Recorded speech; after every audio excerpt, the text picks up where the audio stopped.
Avant le grand déluge, le monde existait dans un état très différent de celui que nous connaissons aujourd'hui. Que s'est-il passé dans ces temps anciens? Pourquoi tant de cultures à travers le monde partagent-elles des histoires similaires d'une catastrophe mondiale?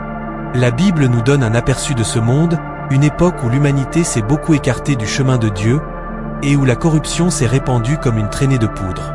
Qu'est-ce qui a conduit à la chute de ce monde? Qu'est-ce qui a été caché des archives historiques? Y avait-il quelque chose de plus grand, de beaucoup plus sinistre, que ce qu'on nous a dit? Ce sont les questions qui ont déconcerté les théologiens, les érudits et les historiens pendant des siècles. Dans Genèse 6, versets 5 et 6, il est écrit: « L'Éternel vit que la méchanceté de l'homme était grande sur la terre, et que toutes les pensées de son cœur se portaient chaque jour uniquement vers le mal. L'Éternel se repentit d'avoir fait l'homme sur la terre, et il fut affligé en son cœur. » Mais qu'est-ce qui a causé cette corruption écrasante? Était-ce simplement l'orgueil et l'arrogance de l'humanité, ou d'autres forces étaient-elles impliquées?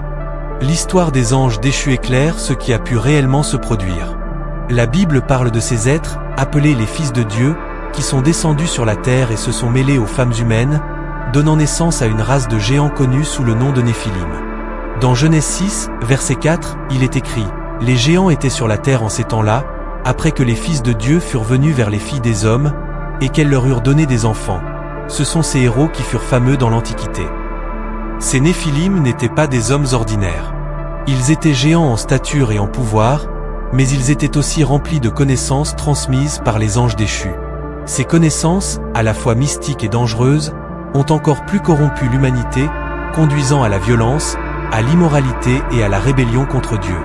En conséquence, Dieu a décidé que le monde devait être purifié, et le grand déluge a été mis en mouvement. Le déluge n'était pas simplement une catastrophe naturelle, c'était une réinitialisation divine. C'était une opportunité pour Dieu de rétablir l'ordre, en supprimant la corruption qui avait dominé la terre. Seul Noé et sa famille, qui étaient restés justes aux yeux de Dieu, ont été épargnés de la destruction qui a suivi. Le déluge, aussi terrifiant soit-il, a apporté un nouveau départ, balayant l'ancien monde et donnant à l'humanité un nouveau commencement. L'héritage de ce monde perdu, cependant, reste enveloppé de mystères, nous laissant à nous demander quelles connaissances ont été perdues et ce qui s'est réellement passé avant le déluge. Vous êtes-vous déjà demandé comment les connaissances anciennes peuvent encore influencer notre monde aujourd'hui? Qu'est-il vraiment arrivé à la langue originale des premiers humains? Si ces questions ont éveillé votre curiosité, restez avec nous. N'oubliez pas de laisser un like, de partager vos réflexions dans les commentaires, et bien sûr, de vous abonner à la chaîne pour ne pas manquer les prochains mystères que nous dévoilerons ensemble. Les connaissances interdites transmises par les anges déchus ont eu des conséquences considérables pour la race humaine. Ces anges n'ont pas seulement enseigné aux hommes l'art de la guerre, ils ont révélé des secrets qui avaient été cachés à l'humanité, changeant le cours de l'histoire à jamais.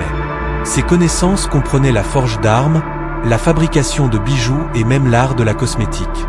Le livre d'Hénoch décrit comment Azazel, l'un des anges déchus, a enseigné aux hommes l'art de la guerre. Dans Hénoch 8, verset 1, il est dit: « Azazel a enseigné aux hommes à faire des épées, des couteaux, des boucliers et des cuirasses, et leur a fait connaître les métaux de la terre et l'art de les travailler. » Ces connaissances ne concernaient pas seulement le pouvoir physique. Elles s'étendaient également aux arts magiques, y compris l'astrologie, la divination et l'occultisme. Alors que les anges déchus partageaient ces secrets, l'humanité a commencé à s'éloigner encore plus de la sagesse divine. Au lieu d'utiliser ces dons pour le bien, ils ont été mal utilisés, causant plus de dommages que de bien. Les Néphilim, la progéniture des anges déchus et des femmes humaines, sont nés avec la force de géants, et leur existence même représentait une distorsion de la création de Dieu.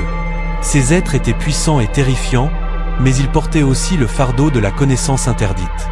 Les Néphilim n'étaient pas seulement géants en taille, ils étaient géants en influence, répandant la corruption partout où ils allaient. Leur connaissance de l'occultisme et de la guerre a apporté un chaos généralisé. Certains récits suggèrent même qu'ils se sont livrés au cannibalisme et à d'autres pratiques horribles, répandant encore plus la corruption sur toute la terre. Ces créatures, bien que puissantes, n'étaient pas à l'abri du jugement de Dieu, et leur destruction a été l'une des raisons pour lesquelles le déluge a été apporté pour purifier la terre. Dans Genèse 6, versets 11 et 12, il est écrit: « La terre était corrompue devant Dieu, la terre était pleine de violence. » Dieu regarda la terre, et voici, elle était corrompue, car toute chair avait corrompu sa voie sur la terre. L'enseignement des arts interdits, l'union des anges et des femmes humaines et la création des Néphilim ont contribué à cette corruption. En conséquence, le jugement de Dieu était inévitable, et le déluge est venu pour rétablir l'ordre. Alors que les eaux du déluge montaient, le monde qui avait été contaminé par les anges déchus et les Néphilim a été balayé, mais son héritage est resté. La connaissance interdite, la magie et les pratiques introduites par ces êtres n'ont pas simplement disparu avec le déluge. Au contraire, elles ont été transmises à travers les générations, cachées dans les ombres de l'histoire et ont refait surface dans les civilisations ultérieures. Ces enseignements sont devenus la base de nombreuses pratiques occultes qui continuent de nous intriguer et de nous mystifier aujourd'hui.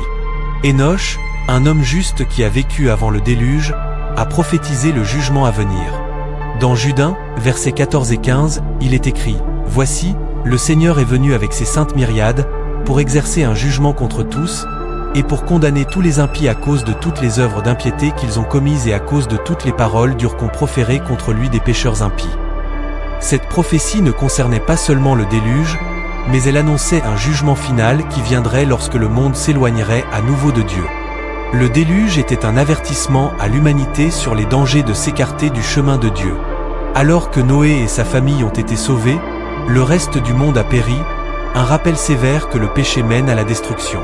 Mais le déluge symbolisait aussi la miséricorde, offrant au monde une chance de recommencer.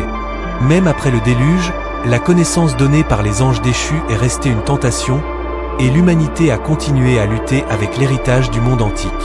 Alors que le monde avançait, l'influence de cette connaissance perdue a continué à façonner les civilisations, pour le meilleur ou pour le pire.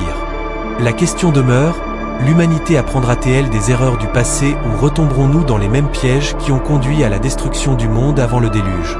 Les réponses résident dans nos choix, et l'héritage des anges déchus et de leurs enseignements continue de résonner à travers le temps. Alors, qu'en pensez-vous? La sagesse perdue avant le déluge pourrait-elle encore avoir quelque chose à nous apprendre? Si vous êtes aussi intrigué que nous par ces mystères anciens et que vous souhaitez continuer à explorer les profondeurs de l'histoire biblique, abonnez-vous à la chaîne, activez les notifications et laissez un like. Partagez vos réflexions dans les commentaires et continuons ensemble ce voyage de découverte. Si quelqu'un d'entre vous manque de sagesse, qu'il la demande à Dieu, qui donne à tous simplement et sans reproche, et elle lui sera donnée. Jacques, chapitre 1, verset 5. Que Dieu vous bénisse tous avec sagesse, compréhension et discernement afin que vous puissiez vivre selon ses enseignements. À la prochaine, et que la connaissance divine continue d'illuminer votre chemin.